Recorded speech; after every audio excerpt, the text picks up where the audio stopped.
Good evening दोस्तों। Teja coaching 12th class physics में आपका स्वागत है दोस्तों हम बात करने वाले हैं 11th क्लास की फिजिक्स के बारे में। हमने स्टार्ट कर दी थी 11th क्लास की फिजिक्स, जिसके अंदर चल रहा था हमारा चैप्टर नंबर फर्स्ट। दोस्तों जो स्टूडेंट्स न्यू है दोस्तों, यदि उन्होंने चैनल को सब्सक्राइब नहीं किया है दोस्तों, सब्सक्राइब करें, लाइक करें और दोस्तों को शेयर करना ना भूलें। तो चलो दोस्तों हम देखते हैं आज इस चैनल के ऊपर 11th क्लास की फिजिक्स की क्लास सेकंड। तो उसके अंदर है दोस्तों प्रकृति के मूल बलों के बारे में अध्ययन करने वाले हैं। फर्स्ट क्लास में हमने अध्ययन किया था चिरसमित भौतिकी और आधुनिक भौतिकी, और भौतिकी होती क्या है, विज्ञान क्या होती है, उसके बारे में अध्ययन किया था। तो आज हम बात करेंगे प्रकृति के मूल बलों के बारे में कि प्रकृति के मूल बल कितने प्रकार के होते हैं। तो दोस्तों प्रकृति में कुल मूल बल होते हैं 4 प्रकार के। कितने प्रकार के होते हैं दोस्तों? 4 प्रकार के।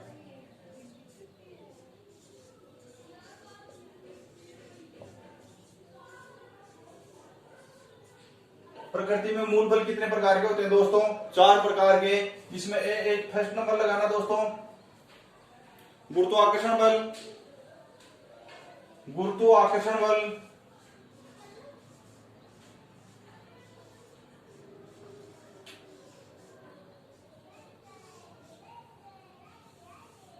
गुरुत्वाकर्षण बल, इसकी खोज किसने की थी दोस्तों? तो गुरुत्वाकर्षण बल की खोज की थी न्यूटन ने इसकी खोज की। न्यूटन ने क्या बताया है कि इससे संबंधित कुछ बलों के बारे में दे दिया, जिस प्रकार से बल। पहले तो ये चीज देखो कि बल होता क्या है, कि बल किसका नाम है, किस चीज का नाम है। तो दोस्तों जब जो कोई भी हम किसी कार्य के ऊपर बल लगा रहे हैं, जैसे ये की वस्तु है, इसको एक स्थान से दूसरे स्थान के ऊपर लेके जाना है, तो इसके ऊपर हम क्या कर रहे हैं, तो उठा के लेके जा रहे हैं, और दूसरा हम इसके ऊपर ऐसे बल लगा के लेके जा रहे हैं। तो क्या है, वही क्या है, इसके ऊपर बल है। तो इसको क्या नाम दे दिया? बल नाम दे दिया। किसने दिया? न्यूटन ने नाम दे दिया। तो न्यूटन ने और भी चीजें लगाई कि गुरुत्वाकर्षण बल होता है, इसका नाम गुरुत्वाकर्षण क्यों रखा? क्योंकि जब गुरुत्वाकर्षण यानी कि गुरुत्व यानी इस संसार से संबंधित कोई भी बल हो, जैसे कि हम किसी वस्तु को ऊपर फेंक रहे हैं तो वह हमेशा नीचे की तरफ ही आकर्षित होती है, यानी कि नीचे की तरफ गुरुत्वाकर्षण बल लग रहा है पृथ्वी की तरफ। तो यही क्या हो गया? गुरुत्वाकर्षण बल हो गया। तो इसके अंदर लिख लो, गुरुत्वाकर्षण बल के अंदर इसकी खोज न्यूटन ने की थी। गुरुत्वाकर्षण बल की खोज किसने की थी दोस्तों? तो आपको याद रहे, इसके लिए लिख लो, इसकी खोज न्यूटन ने की थी। अब नीचे लिखना दोस्तों, इस बल के अनुसार किन्हीं दो पिंडों के बीच में, या इस बल के अनुसार किन्हीं दो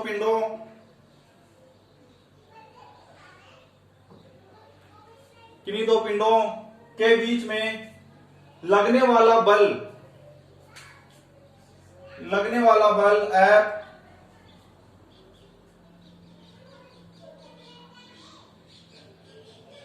वह लगने वाला बल उन दोनों पिंडों के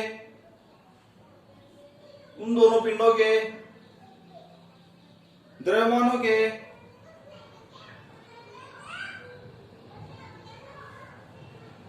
के गुणनफल के अनुक्रमानुपाती वह बीच की दूरी के वर्ग के व्युत्क्रमानुपाती। जैसे द्रव्यमान m1 और m2 दो पिंड है, एक का द्रव्यमान है m1, दूसरे का m2, और बीच की दूरी है r। m1 द्रव्यमान, m2 द्रव्यमान, और इनके बीच की दूरी है दोस्तों r। तो ये क्या बोल रहे हैं, इन दोनों पिंडों के द्रव्यमानों के गुणनफल के अनुक्रमानुपाती, यानी कि दोनों पिंडों के द्रव्यमान है m1 और m2, यानी इनके गुणनफल के अनुक्रमानुपाती, यानी कि F equal to m1 m2 हो गया। दोनों पिंडों के द्रव्यमान के गुणनफल के अनुक्रमानुपाती वह बीच की दूरी r के वर्ग के व्युत्क्रमानुपाती। तो यहाँ के का एक नियतांक है, तो गुरुत्वाकर्षण बल नियतांक किससे दर्शाते हैं दोस्तों? जी से। तो हो गया जी m1 m2 बटे हुए r स्क्वायर। तो तो ये हो गया दोस्तों हमारा गुरुत्वाकर्षण बल। तो इसकी पूरी डेफिनेशन एक बार फिर से सुन लेना दोस्तों कि इस बल के अनुसार किन्हीं दो पिंडों के बीच में लगने वाला बल उन पिंडों के द्रव्यमान के गुणनफल के अनुक्रमानुपाती व बीच की दूरी के वर्ग के व्युत्क्रमानुपाती होता है, वही गुरुत्वाकर्षण बल कहलाता है। तो F equal to ji m1 m2 बटे हुए r स्क्वायर। अब नीचे लिखना जी इक्वल टू क्या होता है दोस्तों, गुरुत्वाकर्षण नियतांक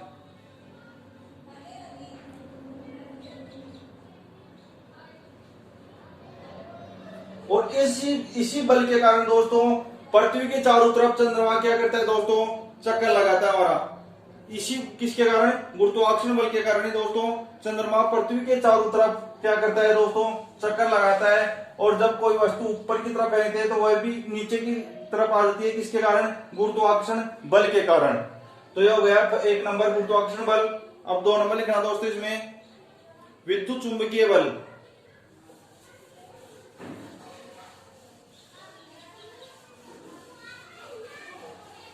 विद्युत चुंबकीय बल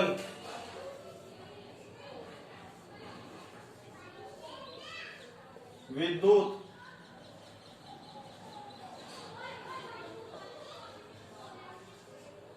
चुंबकीय बल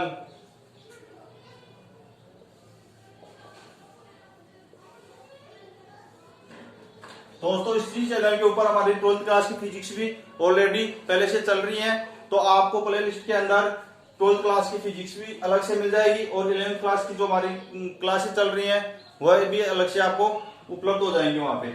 सेकंड नंबर हमारा विद्युत चुंबकीय बल। तो विद्युत चुंबकीय बल क्या होता है दोस्तों, लिखना है इसमें। और इसकी खोज किसने की थी, कुलाम ने। कुलाम नामक जो एक वैज्ञानिक था उसने इस विद्युत चुंबकीय बल के बारे में बताया। तो इसके बारे में लिखना दोस्तों,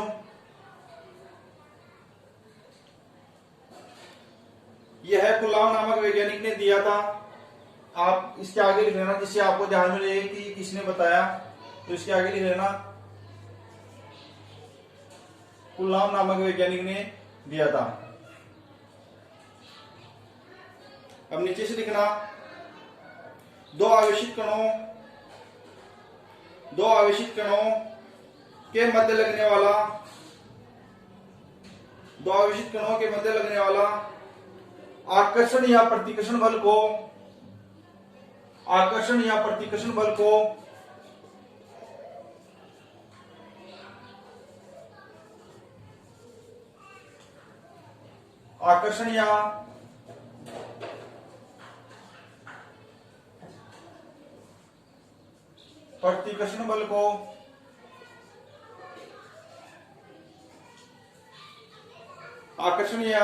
बल को स्थिर विद्युत चुंबकीय बल कहते हैं।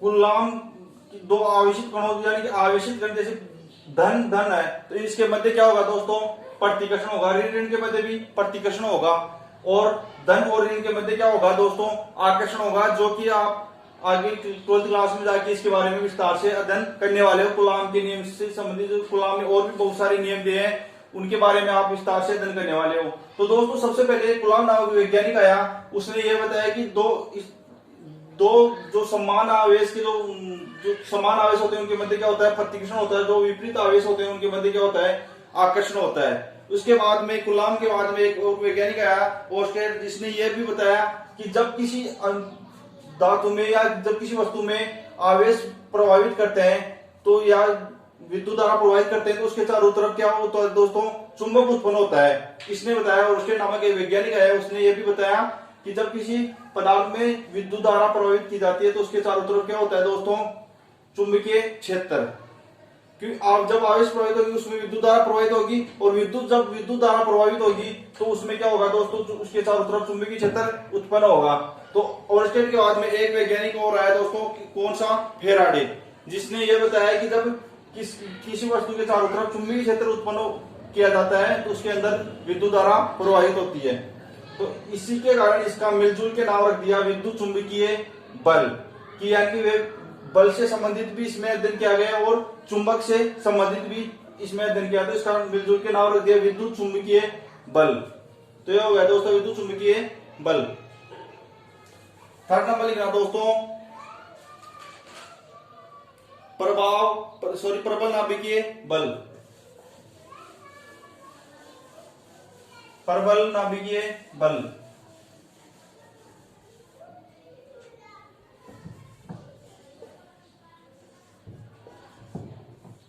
प्रबल नाभिकीय बल, प्रबल नाभिकीय बल। प्रबल नाभिकीय बल क्या होता है दोस्तों? इसमें लिखना वह बल जो परमाणु के नाभिक के भीतर, वह बल जो परमाणु के नाभिक के भीतर प्रोटॉन और परमाणु के नाभिक के भीतर प्रोटॉन और न्यूट्रॉन को बांधे रखता है, प्रबल नाभिकीय बल कहलाता है।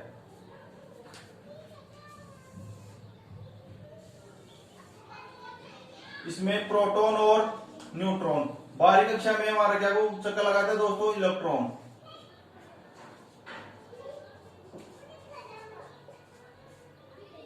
तो ये क्या बोल रहा है दोस्तों? प्रबल नाभिकीय बल क्या बता रहा है हमारे को कि यह वह बल है जो परमाणु के नाभिक के भीतर, यानी कि जो ये हमारा परमाणु इसके नाभिक के भीतर क्या क्या है? प्रोटॉन और न्यूट्रॉन। तो ये क्या बोल रहा है कि परमाणु के नाभिक के भीतर प्रोटॉन व न्यूट्रॉन को बांधे रखता है, कि प्रोटॉन और न्यूट्रॉन को बांधे रखता है। यानी किस प्रकार से बांध रखता है? इसको बाहरी कक्षाओं में जाने की अनुमति नहीं देता है। कौन सा बल? प्रबल नाभिकीय बल।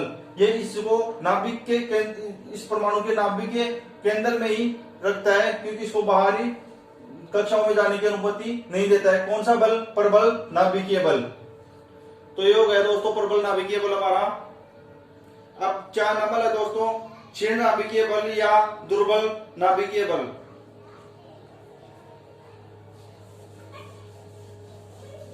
क्षीण नाभिकीय बल या दुर्बल नाभिकीय बल।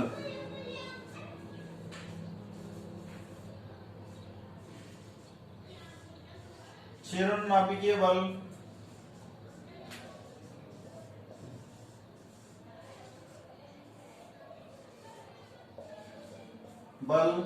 या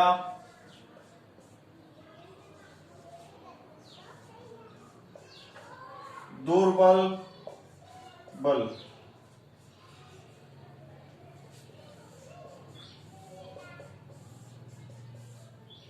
क्षीण नाभिकीय बल या दुर्बल बल। तो दोस्तों क्षीण नाभिकीय बल क्या होता है इसके बारे में नीचे लिखना दोस्तों। किसी परमाणु के, या आप इस प्रकार से भी लिख सकते हो दोस्तों कि रेडियो एक्टिव जो हमारा जो पदार्थ होता है दोस्तों, वह इसको क्या, परमाणु की जो नाभिक में क्या होते हैं? प्रोटॉन और न्यूट्रॉन होते हैं। तो इनको जो इनसे क्या निकलते हैं दोस्तों? बीटा कण, जैसे कोई भी कण निकल रहा हो परमाणु के नाभिक से, अल्फा कण, बीटा कण और गामा कण। तो परमाणु के नाभिक से, परमाणु के नाभिक में क्या क्या होते हैं? प्रोटॉन और न्यूट्रॉन। तो जब परमाणु के नाभिक से प्रोटॉन और न्यूट्रॉन से अल्फा कण, बीटा कण और गामा कण यदि बाहर की तरफ निकल रहे हो तो वह किसके अंदर आते हैं? क्षीण नाभिकीय बल के अंदर। यानी कि यहाँ से कुछ बाहर की तरफ क्षीण हो रहा है, यानी कि किसी अल्फा कणों का, बीटा कणों का या गामा कणों का क्षय हो रहा है। तो इसको क्या बोल नाम दे दिया? क्षीण नाभिकीय बल या दुर्बल नाभिकीय बल। यानी कि दुर्बल नाम तो क्यों दिया? क्योंकि ये इसको बांधे रखने में सक्षम नहीं है, जिसके कारण इसको दुर्बल नाभिकीय बल के नाम से भी बोल सकते हैं। तो इसमें लिखना दोस्तों रेडियोएक्टिव पदार्थों में, रेडियोएक्टिव पदार्थों के परमाणु के नाभिक से बीटा कणों का क्षय, या आप अल्फा कणों को बोलता सकते हो या गामा, तो आप बीटा कणों का क्षय लिख लो। इसमें बीटा कणों का क्षय यह प्रदर्शित करता है कि, इस प्रकार से लिख लेना, बीटा कणों का क्षय बीटा कणों का क्षय यह प्रदर्शित करता है कि नाभिक के भीतर एक क्षीण बल का पाया जाता है जो कि विभिन्न कणों को शक्तिशाली रूप से बांधकर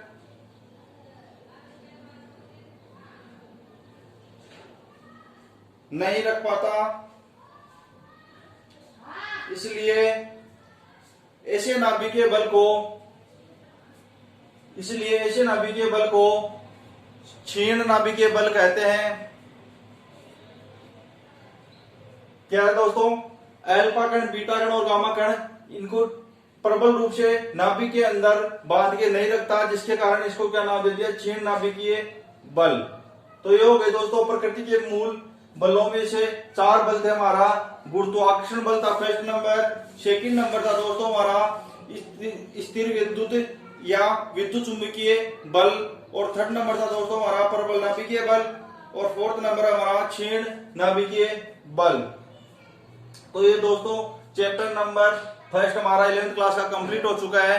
2 ही पार्टों में, इतना ही छोटा चैप्टर था। तो दोस्तों इस चैप्टर को अच्छे से समझना है, क्योंकि आगे की फिजिक्स कंप्लीट 11th क्लास की फिजिक्स बोल सकते हो, या आप फिजिक्स के नाम से भी जो भी आपका सिलेबस है वो कंप्लीट इन्हीं चैप्टरों के ऊपर आधारित है। यदि आप शुरू से 11th क्लास के अंदर अच्छे से ध्यान से पढ़ रहे हो तो आपको फिजिक्स एकदम इजीली लग जाएगी। तो दोस्तों आपकी क्लास कंप्लीट होती है आज की। तो दोस्तों जो स्टूडेंट्स न्यू हैं, यदि उन्होंने चैनल को सब्सक्राइब नहीं किया तो चैनल को सब्सक्राइब करें, और इसी तेजा कोचिंग 12th क्लास जो फिजिक्स के नाम से हमारा चैनल है, इसके ऊपर आप जाइए और वहां से 12th क्लास की फिजिक्स भी आप पढ़ सकते हो। धन्यवाद दोस्तों।